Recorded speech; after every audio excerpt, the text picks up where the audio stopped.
புதுக்கோட்டை மாவட்டத்தில் தண்ணீர் வசதியின்றி தவித்து வரும் கிராம மக்கள். என்ன நடக்கிறது அந்த கிராமத்தில் பார்க்கலாம்.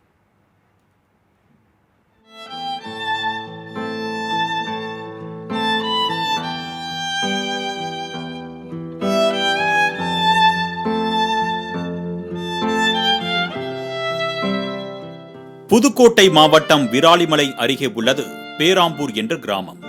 அழகிய கிராமமாக காட்சியளித்தாலும் கண்ணுக்கு எட்டிய வரை நல்ல தண்ணீர் கிடைப்பதற்கான எந்த ஒரு ஆதாரங்களையும் கண்டுபிடிக்க முடியவில்லை என்பதுதான் வேதனையான ஒன்று.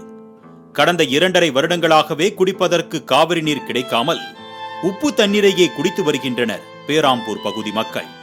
தண்ணீர் வசதி கேட்டு அரசு அலுவலகங்களில் பல முறை ஏறி இறங்கியும் பல புகார் மனுக்கள் வழங்கியும் இதுவரை நடவடிக்கை எடுக்கவில்லை என்றும் கூறப்படுகிறது. சிறுமிகள், மூதாட்டிகள் ஆகியோர் ஒரு குடம் நல்ல தண்ணீர் எடுப்பதற்கு 2.5 கிலோமீட்டர் மேல் பயணிக்கும் கொடுமை அரங்கேறி வருகிறது.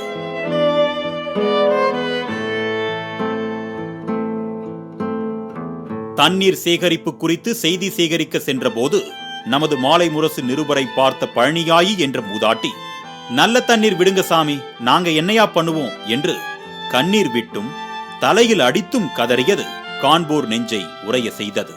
தண்ணி இல்ல சாமி, நாங்க ஒரு நொடி எங்கிட்ட ஓடி சம்பாதிச்சோம், அதை போட்டு வேலைக்கு தண்ணி இல்லாடி சாமி, நாங்க என்னையா பண்ணுவோம்? ஐயோ, உயிருக்கு தண்ணி வச்சு உயிருக்கு கூட பக்கத்துக்கு தண்ணி கிடைக்கலையா? நாங்க என்னையா தவிச்சுக்கிட்டு இருக்கோம், எவ்வளவு கஷ்டத்தை அடைகிறோம். இந்த உயிர் போறதுக்கு தண்ணி கிடைக்கல, தண்ணி கூட ஊற்ற மாட்டேங்கிறாங்க. சாமி தண்ணி எல்லாம் விடுங்க சாமி. பல ஆண்டுகளாக உப்பு நீரையே குடித்து வந்ததால் ஊரில் ஒரு சிலருக்கு சிறுநீரகத்தில் பிரச்சனை வருவதாக கூறிய பேராம்பூர் கிராமத்தினர் விரைவில் நல்ல செய்தி கிடைக்குமா, குடிப்பதற்கு நல்ல தண்ணீர் கிடைக்குமா என்ற ஆவலுடன் காத்திருக்கின்றனர். இந்த ஊரில் கூட்டு குடிநீர் திட்டம் மூலயமா மக்களுக்கு குடிநீர் வழங்கிட்டு இருக்காங்க. அந்த குடிநீரில் உப்பு தண்ணீர் கலந்துருக்குன்னு நாங்கள் ஆய்வு பண்ணதில் தெரிஞ்சிச்சு. அதற்காண்டி மக்களை பரிசோதனை செஞ்சதில் கிட்னி ஃபெயிலியர் அதிகமாக இருந்துச்சு. அதனால் அதை சரி பண்ணுறதுக்காண்டி காவிரி தண்ணி தனியாக குடித்தாங்கன்னா அவங்களுக்கு குடிநீர் ஆதாரம் கிடைக்குங்கிறதுக்காண்டி உடம்பு நல்லா இருக்குங்கிறதுக்காண்டி அதை ஏற்பாடு பண்ணோம். அதை வீடியோவிலேருந்து கிளர்க்கிலேருந்து அனைவர்கிட்டையும் சொல்லிட்டு தான் இந்த டேங்கை ரெடி பண்ணோம்.